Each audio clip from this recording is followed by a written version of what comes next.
இன்றைய இஃப்தார் லன்ச் என்னென்னு பார்த்துலாமா? My favourite key ரைஸும் மட்டன் குருமாவும் எப்படி செய்கிறேன்னு பார்க்கலாம்.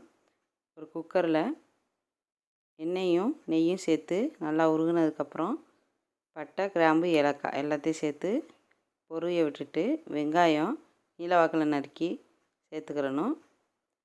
சும்மா 2 தாளிப்பு மட்டும் கிளறி விட்டுட்டு தக்காளியும் பச்சை மிளகாயும் சேர்த்துட்டு எவ்வளவு நம்ம அரிசி அளந்தோமோ அதுக்கு 2 மடங்கு தண்ணி ஊற்றணும். இது கூட 1/2 லெமனை பிழிஞ்சு விட்டு தண்ணியை உடனே சேர்க்கணும். இது கீ ரைஸ் ஒயிட்டாக தான் இருக்கணும், கலர் மாறக்கூடாது. தக்காளியும் வதக்க வேணாம், வெங்காயமும் வதங்காமல் அப்படியே தண்ணி சேர்த்தோம்னா ஒயிட்டாகவே வந்துடும். இப்போ இதுக்கு தேவையான அளவு உப்பு போட்டு நம்ம வாஷ் பண்ண அரிசி இது கூட சேர்த்து 2 விசில் விட்டு எடுத்தோம்னா கீ ரைஸ் ரெடி ஆயிடுச்சு. இதுக்கு பர்ஃபெக்டாக மேட்ச் ஆகிற மாதிரி ஒயிட் மட்டன் குருமா எப்படி செய்கிறதுன்னு நெக்ஸ்ட்டு பார்க்கலாம். மட்டன் குருமாவுக்கு வெங்காயத்தை நம்ம அரைச்சி தான் சேர்க்கணும்.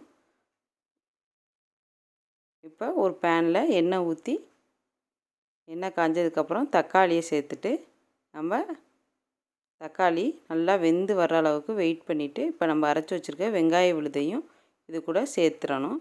சேர்த்து பச்சை வாசனை போனதுக்கப்புறம் இது கூட கரம் மசாலாவும் பச்சை மிளகாயும் சேர்த்து நல்லா வதக்கி எடுத்துக்கலாம்.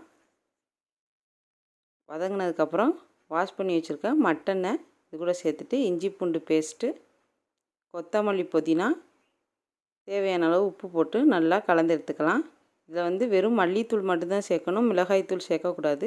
கலர் ஒயிட்டாகவே தான் வரணும்.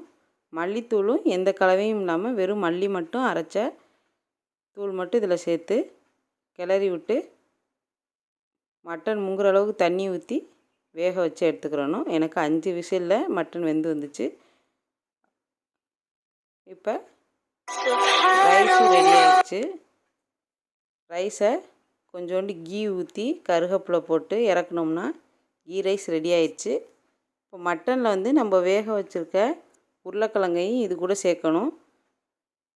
கருவேப்பிலையும் நெய்யும் ரைஸோடு சேர்த்துட்டு அப்படியே மூடி வச்சோம்னா கீ ரைஸ் பர்ஃபெக்டாக ரெடி ஆயிடுச்சு. மட்டன் குழம்புலையும் விசில் 5 இறக்கியாச்சு.